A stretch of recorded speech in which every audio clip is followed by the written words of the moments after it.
आगरी सेनेचा आज 38वा वर्धापन साजरा करत आहे.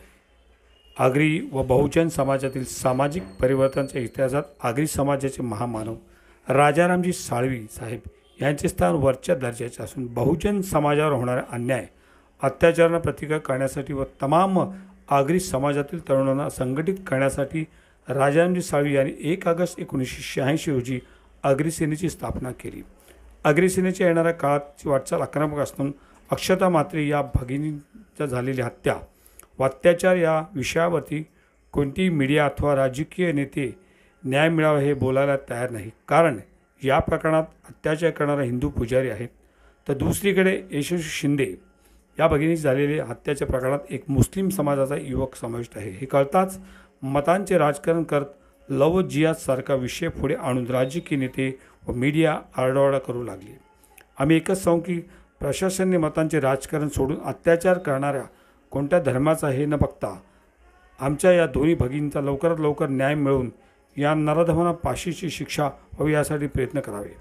आगरी समाजातील आमदार विश्वनाथ भोई यांनी केलेल्या मागणीनुसार आगरी कोळी समाजाचा विकास साधावा याकरता आगरी कोळी महामंडळ स्थापन करावे. यामुळे समाजातील वंचित असलेल्या घटकाला विकासाची योग्य ती निधी उपलब्ध करून समाजाला सर्वगुण विकास साधता येईल. आगरी सेना ही येणाऱ्या काळात युवा पिढीला स्थानिक पातळीवर भूमिपुत्रांना रोजगाराची संधी उपलब्ध करून देण्यासाठी कटिबद्ध राहणार असे राजाराम साळवी यांनी सांगितले.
सर्वप्रथम आगरी सेनेच्या 38व्या वर्धापन निमित्त सर्वांना शुभेच्छा तुमच्या माध्यमातून देण्यात येतो मी.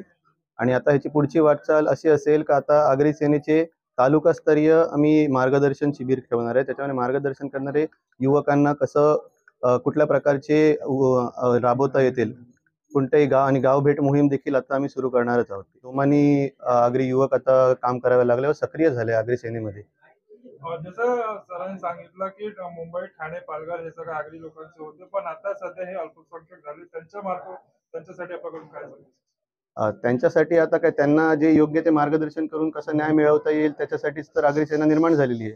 आणि तेच निर्देश आज माननीय आगरी राजाराम साळवींनी दिलेले आहे ते का जे जमिनी विकल्या गेलेल्या होत्या त्या विकू नका, डेव्हलपमेंट स्वतःच करा हेच त्यांनी सांगितलेलं आहे. आणि ज्या लोकांनी ज्या विकल्या आहेत त्या लोकांनी त्याच्या 3 पट जमीन शहराच्या बाहेर घेतली. उदाहरणार्थ शहापूर, मुरबाडला हे जेवढे पण घोडबंदर शेतकरी होते जुने भाईंदर आणि तेवढे सगळ्यांचे तुम्ही बघाल तर 100-150 एकर प्रत्येकाचे तिकडे झालेले आहेत. कारण का इथे त्यांच्या जमिनीला जास्ती भाव असल्यामुळे तिथे कमी असल्यामुळे जास्ती एक करतात. आता पूर्वीपेक्षा जास्ती शेतकऱ्यांकडे जमीन आली आहे गावापेक्षा.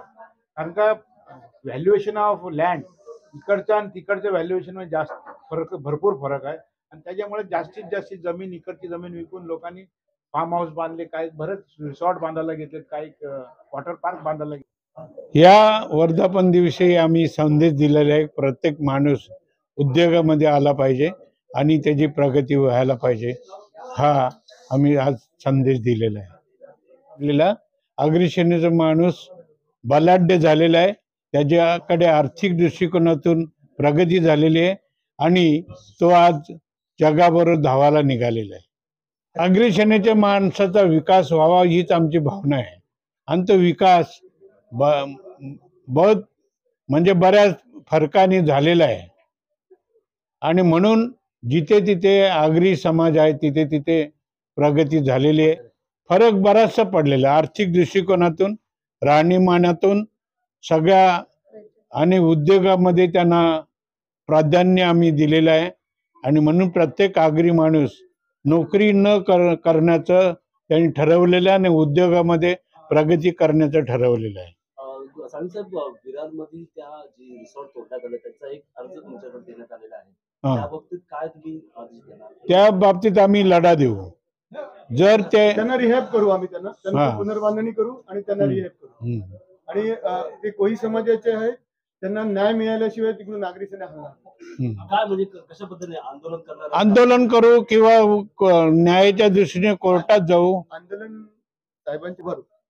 15 वर्षापूर्वी उल्हासनगर बेकायदेशीर ठरवला होता, परंतु तेव्हाच्या सरकारने त्यांना न्याय दिला आणि त्यांच्या बिल्डिंग रेग्युलाइज करून त्यांना परवानगी दिली.